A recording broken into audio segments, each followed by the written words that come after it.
Tonton video ini sampai selesai agar Anda tidak gagal paham.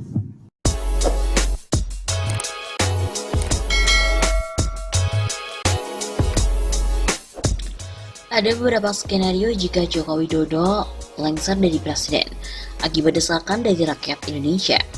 Skenario yang pertama, skenario normatif jika presiden berhalangan tetap, maka otomatis wakil presiden menggantikan sampai masa jabatannya habis, sesuai dengan Undang-Undang Dasar 1945, Pasal 8 Ayat 1.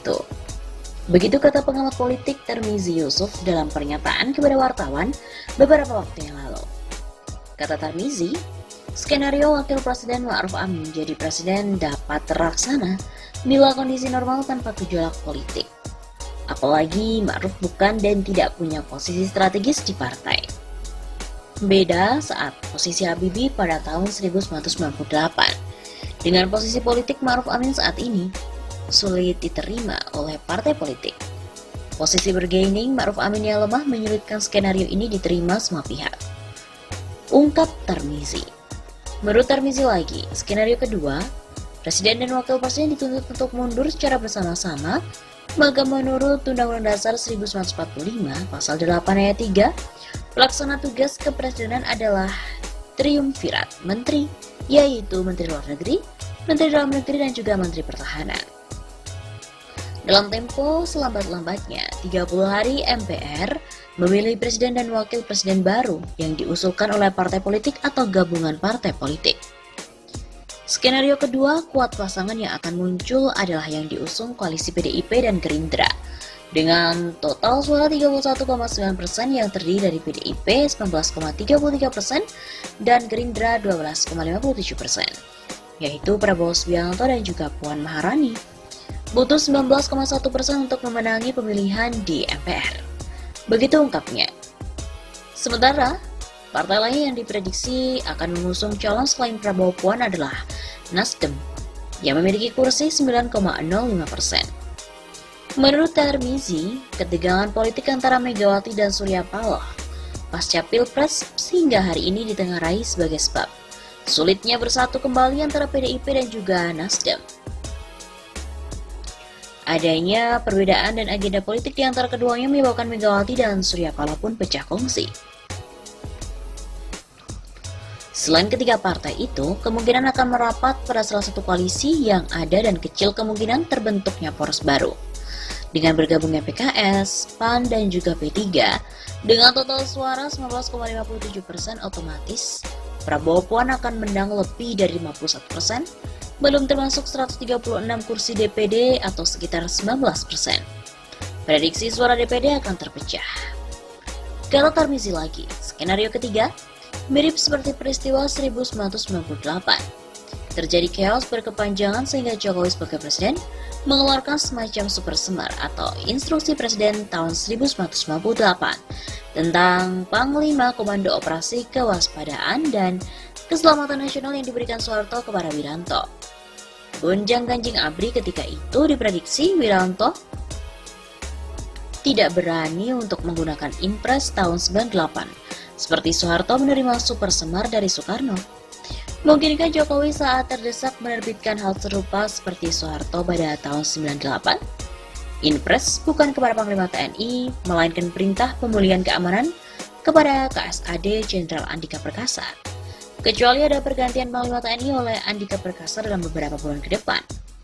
Selain itu, ia mengatakan Jokowi sebagai Presiden Indonesia ke-7 sedang menghadapi tantangan sangat-sangat berat. Ekonomi terpuruk, korupsi merajalela, dan Omnibus Law RUU Cipta Kerja bisa menyebabkan krisis politik yang berujung lengsernya Jokowi. Lalu bertahankah Jokowi? Lihat dan tunggu dalam beberapa bulan ke depan apa yang akan terjadi.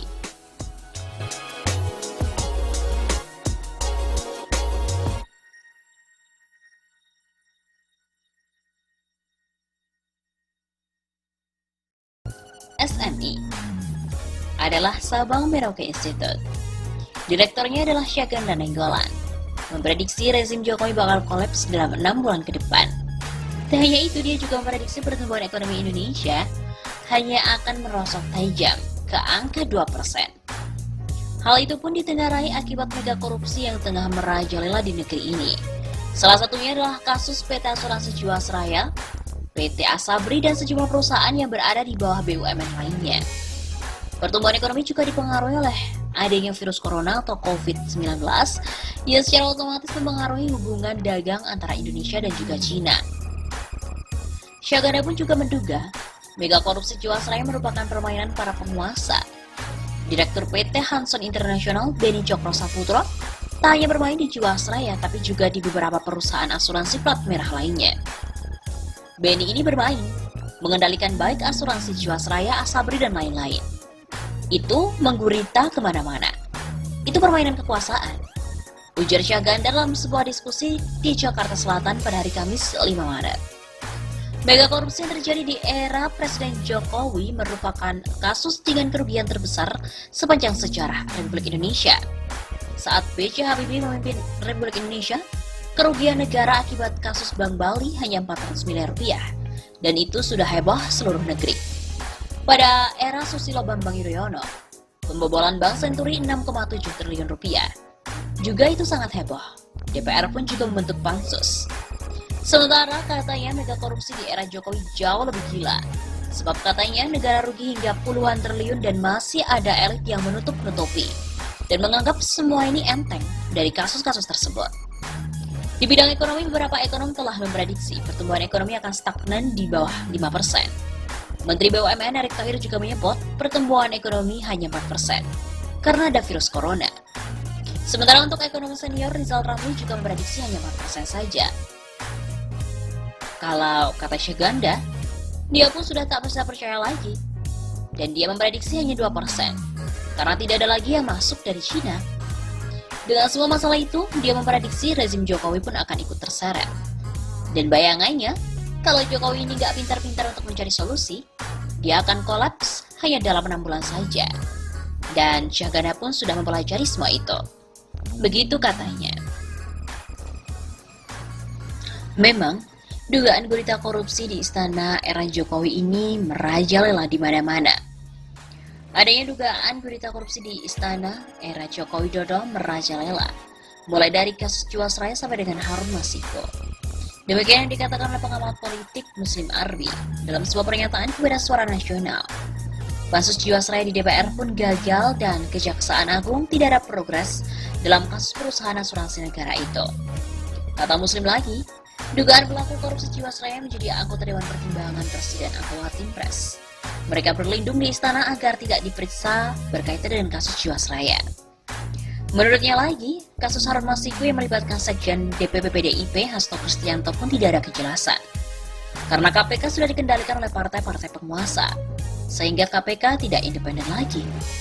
Begitu katanya. Bahkan, politikus Partai Demokrat juga mengatakan bahwa kasus Jiwasraya serta Harun Masiku ini akan bertemu di satu titik. Anggota Komisi 3 DPR RI dari fraksi Partai Demokrat, Beni Kaharman, meyakini bahwa kasus Jiwasraya dan tersangka kasus dugaan suap Komisioner KPU Wahyu Setiawan, Harun Masiku, akan bertemu di satu titik nantinya. Kendati keberadaan Harun Masiku pun tidak jelas sampai dengan hari ini. Makin sesat, makin ketahuan jelas kemana ujung kasus Jiwasraya. Masiku dan Jiwasraya pasti ketemu di satu titik nanti. Rakyat yang akan memonitor. Begitu kata Beni. Terkait titik temu antara Harun Masiku dan Jiwasraya, Beni juga enggan menjawab secara lugas terkait titik temu yang dimaksudkan. Ia hanya mengatakan bahwa titik temu yang ia maksud adalah titik terang. Sementara kedua kasus ini pun terus berkembang di tingkatan hukum. Dari kasus Jiwasraya, untuk informasi hari ini, Kejagung telah menahan beberapa tersangka, misalnya dari Hanson International, pemiliknya yaitu Beni Cokro Saputro. Gugatan penundaan kewajiban pembayaran utang atas Beni Cokro pun muncul.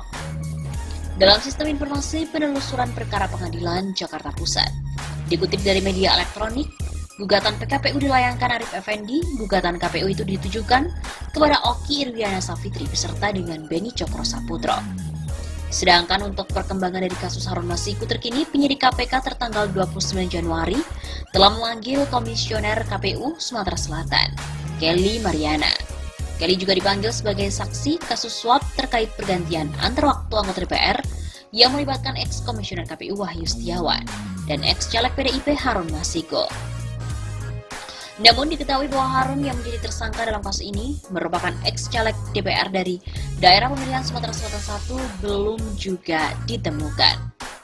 KPK juga telah menetapkan 4 orang tersangka dalam kasus itu, yakni Komisioner KPU Wahyu Setiawan, ex-caleg PDIP Harun Masiku, ex-anggota Bawaslu Agustiani Tio Fridalina, dan juga pihak swasta Saiful.